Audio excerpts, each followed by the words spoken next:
Aviez-vous vu que les épreuves étaient révélées dès le début de Squid Game? Ils sont pas sérieux là. Voici 9 choses qu'il fallait remarquer dans la série phénomène Netflix. Commencez le jeu. Numéro 1, les formes géométriques. Squid Game est un jeu qui confronte 456 participants à des épreuves inspirées de jeux d'enfants pour décrocher une énorme somme d'argent. Et dans Squid Game, quand on perd, on meurt.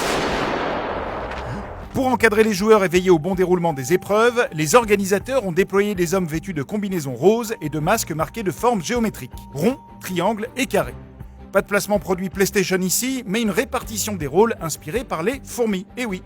Ainsi les gardiens avec un rond sont les ouvriers, les gardiens avec un triangle sont les soldats, et les gardiens avec un carré sont les donneurs d'ordre. Et la série va encore plus loin, puisque ces symboles évoquent 3 lettres de l'alphabet coréen, O, J et M, 3 lettres qu'on retrouve dans l'expression Ojingeogaim, excusez mon coréen, qu'on peut traduire en Squid Game. Numéro 2, le titre de la série. Initialement intitulée Round 6, comme le nombre d'épreuves, la série a été rebaptisée Squid Game par Netflix. Une référence au jeu du calamar, un jeu d'enfants populaire en Corée du Sud, qui confronte une équipe offensive et une équipe défensive, cette dernière œuvrant pour empêcher l'adversaire d'atteindre une certaine zone. Ce jeu qui mêle physique et tactique se joue sur un terrain symbolisant un calamar grâce à des formes dessinées au sol, et vous avez deviné lesquelles, rond, triangle et carré. Numéro 3, les épreuves. Squid Game propose donc 6 épreuves différentes inspirées de jeux d'enfants comme 1, 2, 3 soleil, le tir à la corde ou les billes. Une excellente idée du créateur Dong-Hyuk Hwang qui touche ainsi la fibre nostalgique des spectateurs tout en leur permettant de comprendre très facilement les règles de chaque défi. Au fil des épisodes, les joueurs tentent de connaître la nature de la prochaine épreuve pour pouvoir s'y préparer. Malheureusement, en vain. Afin d'être juste avec tout le monde, nous ne divulguerons aucune information sur les jeux à l'avance. Et pourtant, tout était déjà sous leurs yeux depuis le début puisque les murs de la salle commune affichaient des schémas de chacun des jeux dissimulés par les différents lits. Il leur suffisait donc d'être plus attentifs. Dommage. Ouais. Numéro 4, l'escalier.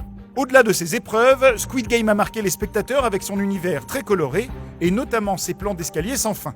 Entièrement construites en décor réel, ces marches s'inspirent du travail de l'artiste néerlandais Maurits Cornelis Escher, connu pour ses œuvres et ses dessins de construction impossibles, défiant la logique et la géométrie. Le grand escalier de Poudlard peut aller se rhabiller. On monte par ici, suivez-moi. Numéro 5, le numéro de téléphone.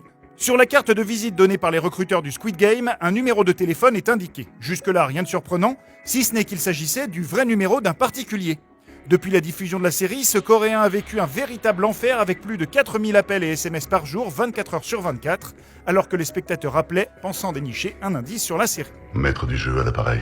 Numéro 6, un avertissement tardif. L'épisode 4 de Squid Game se distingue par une séquence d'affrontements parmi les joueurs. Une bataille nocturne marquée par l'utilisation d'un éclairage stroboscopique durant plus de 5 minutes qui a considérablement gêné les spectateurs. Netflix a donc dû ajouter en urgence un avertissement au début de l'épisode afin d'alerter ses abonnés les plus sensibles et prévenir les risques de crise épileptique.